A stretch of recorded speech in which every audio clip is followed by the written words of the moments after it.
Halo Pak Jega dan teman-teman, perkenalkan nama saya Samuel Brian Purba dari kelas 12 IPS.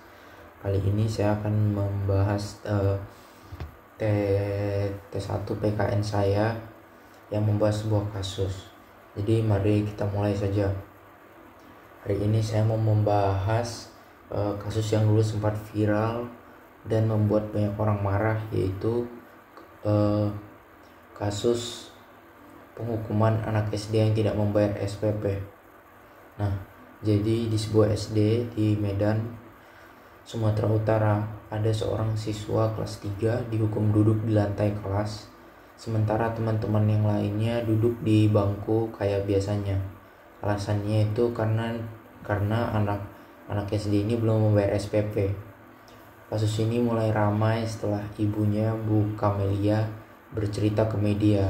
Katanya dia belum bisa bayar karena dana bantuan dari Kartu Indonesia Pintar atau KIP itu belum cair. Dana itu biasanya dipakai sama Ibu Kamila ini buat bayar SPP anaknya. Tapi sayangnya pihak sekolah malah nyuruh anaknya duduk di lantai bukan cuma sehari aja, tapi selama beberapa hari. Dan itu dilakukan di depan teman-teman sekelasnya. Tentu saja hal ini membuat ibu anak korban merasa sedih dan kecewa. Niatnya kan mungkin anaknya kan cuma mau belajar. Nah, tapi sampai di sana mungkin malah diperlakukan hal yang membuat anaknya itu menjadi malu dan bisa saja berdampak ke mental anaknya.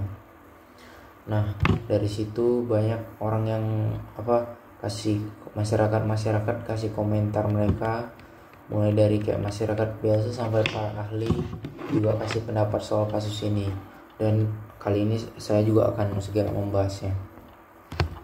Nah, pas kasus ini viral, banyak orang yang komentar. Kebanyakan yang saya lihat itu mereka marah-marah dan kecewa karena cara sekolah menangani hal ini sangat tidak profesional. Baik yang bilang kayak cuma anak kecil dihukum gara-gara belum bayar SPP. Ibunya sendiri, Bu Kamelia, bercerita kalau mereka belum bisa bayar karena bantuan dari KIP atau Kartu Indonesia Pintar belum cair. Tapi bukannya dapat pengertian, anaknya malah disuruh duduk di lantai di depan teman-temannya pula. Bayangin rasanya jadi anaknya itu, pasti malu banget. Ada juga seorang dosen sosiologi dari Universitas Muhammadiyah, Pak Jamaluddin Arifin, bilang kalau pengaruh kayak gini nunjukin kurangnya empati dari sekolah. Harusnya sekolah bisa jadi tempat yang memanusiakan manusia, bukan malah membuat anaknya merasa minder atau malu. Kalau dari sisi psikologi, Ibu Rosmini dari UI bilang, perlakuan kayak gini bisa bikin anak trauma, bisa bikin dia jadi gak percaya diri dan kehilangan semangat belajar. Warga-warga di media sosial banyak juga yang hal yang sama, bilang kemiskinan itu bukan aib, anak kecil tidak pantas dihukum karena kondisi orang tuanya.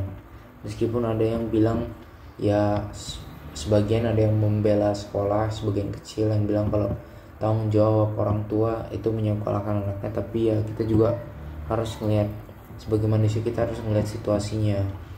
Pendidikan itu hak buat semua orang, jadi nggak boleh jadi hal yang cuma diakses untuk orang yang punya duit aja gitu.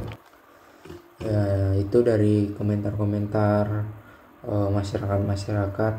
Sedangkan kalau menurut saya sendiri sih, sekolah itu harusnya jadi tempat yang nyaman, tempat buat siswa belajar, bukan malah jadi tempat yang mempermalukan mereka sehingga mereka tidak semangat belajar.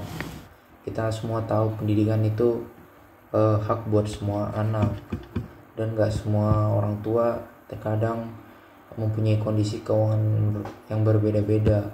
Gak semuanya mempunyai kondisi keuangan yang bagus. Nah, justru disitulah pengertian dari sekolah itu sangat dibutuhkan. Anak-anak yang masih kecil pasti kan belum tentu belum ngerti soal uang, soal kewajiban bayar SPP. Yang mereka tahu itu kan cuma hanya ke sekolah untuk belajar dan main bersama teman-teman. Kalau udah dihukum kayak gitu, yang ada malah bikin anak itu jadi merasa minder dan takut. Saya sih berharapnya semua kayak kejadian ini bisa dijadikan pembelajaran untuk pihak-pihak sekolah lainnya, supaya nggak ada hal-hal yang terjadi seperti ini, sehingga menciptakan pendidikan Indonesia yang maju dan ya pintar. Itu aja sih ya. Dari kita semua juga harusnya saling mengingatkan dan membuat lingkungan sekolah jadi lebih adil dan manusiawi. Ya mungkin sekian dari saya, terima kasih.